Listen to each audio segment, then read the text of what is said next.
My message with them, like within arm reach, we could stand together to protect our children. Is this we're not standing here because of hate or we have any discrimination against anyone? I know they're trying to spread the message, the right wing supporting us, they're hijacking our momentum and our movement and stuff, which is absolutely not true. It's about time to build the bridges. It's about time to stand together as a Calgarian to deliver a higher voice that this community, our kids, should left alone. Let the kids be kids and let them live together in a peaceful mind. And we don't want to have that hate anymore. White supremacists, they are. They hate Muslims. I don't believe in that. But they also hate the LGBT community. Adam Sos here for Rebel News, and I am now joined by Mahmoud Mora. He's the organizer of the Muslim-led protests against LGBTQ indoctrination within schools. And he wanted to join me today to have a bit of a conversation to clear some things up, talk about an audio recording from police with the conversation that you had with them, as well as to clarify sort of some of the purposes and intents of this movement, and finally to talk about some of the charges against you and the origin and nature of those charges, because I know there's a bit of lack of clarity. First off, why don't we just talk about, I know some other groups have sort of become involved and started, maybe even some have even allegedly co-opted some of what you're trying to do. What do you have to say about that, and sort of what is the main intention behind your group? Our main intention is to protect our children. Doesn't matter who does it, white, black, Chinese, Muslim, Christian, Jewish. All we want our kids to be free. We're all Canadian. We live in this country. We call it heaven for us. And thank God we live in this place. I don't mind any group to do the same effort. We'll help with them. We'll work together with them just to keep our kids at school free of all ideology, including my faith ideology, which is Islamic. And I don't want any kids to be pushed into or shoved into his throat something his parent doesn't want to, or he doesn't understand, at least at minor age. And then for the other group who's doing or reflecting what we're doing, and that's a good thing. That's to have more effort for people to work.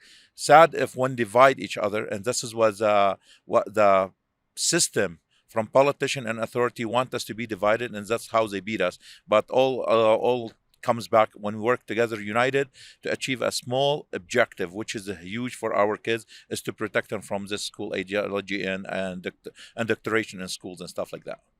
So one of the sort of concerns that we've seen from this, and I want to talk about the charges, but first I want to give folks out there the opportunity to listen to a recording you obtained from the police officer who brought the charges against you. So we can actually, before we chat about it, we'll just pause for a moment and give folks the opportunity at home to actually listen to the audio, and then we'll chat about it. The problem with these protests, you have the LGBTQ community protesting for their Cause. yeah. Then you have, say, the Muslim community protesting against having the LGBTQ community education in schools. But then you get the losers. Chicago Freedom Group that just want to come down and protest against problems. Well, I swear to God, I turn Any other time of the year, hate Muslims, right? They're white supremacists. They are. They hate Muslims. I don't believe in that. But they also hate the LGBT community. So right now they see the Muslim community is against them, so what do? White supremacists, the Muslims stand together and cause problems. That's the issue, right? Whereas 2 weeks from now, when this is dealt with, it'll be the Muslims versus the white supremacists. So certainly some troubling language. I guess first off, if you could just tell me who that officer was and where the conversation took place. So the officer, his name Constable Matt Messenger, he came to my shop on July 3rd in the morning.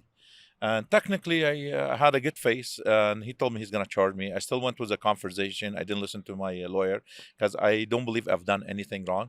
All we were delivering a message, a clear message, is to leave our kids alone, including anyone kids. And maybe if that cop has a kids, we're saying the same thing. We're not spreading any hate and stuff.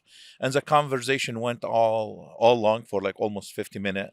And I was shocked for a hate crime unit to promote hate, talk about division, about white supremacists hate Muslim, about Muslim hate LGBT, and how we wanted to divide this community and this society. And if this cops really knows there is some terrorist or extremist or white supremacist out there, he shouldn't be discussing it with me. He should go and arrest them instead of fueling me with hate to unite with the LGBT against the Freedom Central people or vice versa.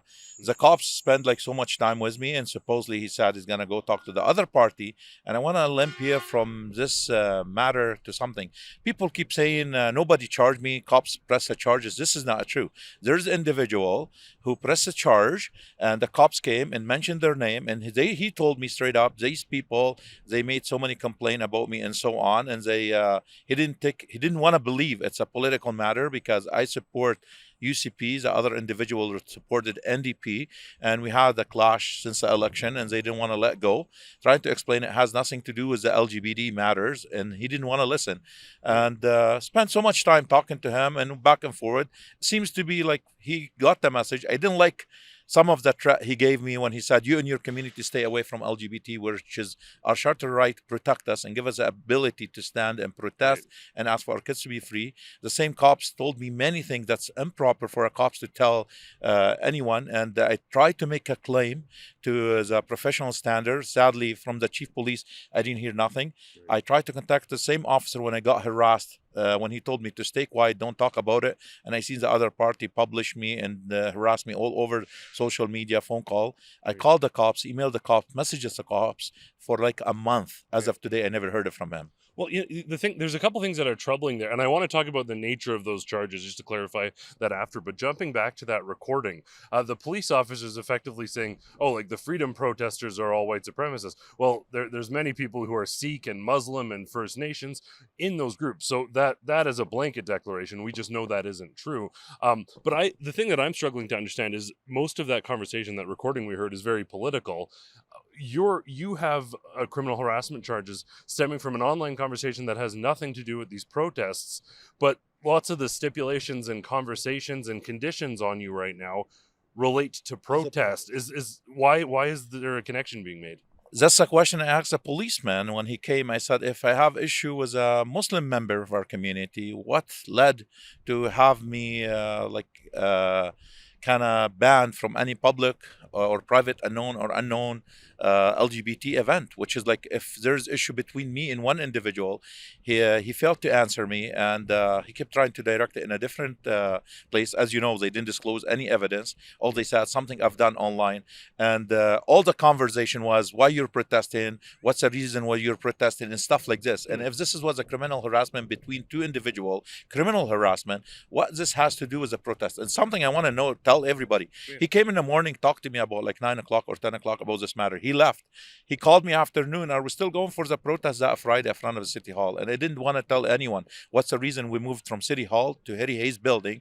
I know it was July 7, Stampede time. Trudeau's going to be in town. We need to raise our concern for what's so-called their prime minister to understand and get our message.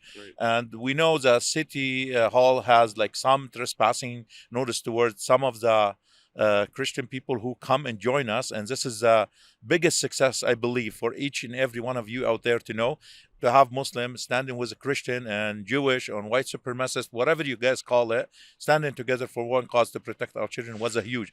I tried to explain this to the policeman, and he said, "Give me half an hour, I'll come and meet you." And then he came later on afternoon, what I believe, my personal belief, after he thought like I insist to still go on with the protest, and he throws a charge on me, and he trying to tell me he wouldn't, like, he left a gray zone. If I attend, there's a counter protest for the LGBT, so I better not to be there. And I took a chance and I went to the protest, and I was not interacting with the LGBT counter protest. We have nothing against them. They're adult, they could do whatever they want, but they must leave our kids alone. It is incredibly interesting, though, that you aren't allowed to go to their protest, but when you have a protest, they can show up and counter protest, and that seems to be completely okay. Some double standards there, certainly, and very concerning. This is certainly not the first time we've seen Calgary police sort of politicized, and it seems they've bridged a criminal harassment charge stemming from an online conversation into political silencing. I don't know if you feel that that's true. Absolutely. That's bullying. I'll be honest with you, I came from the Middle East country, and I know what bullying look like.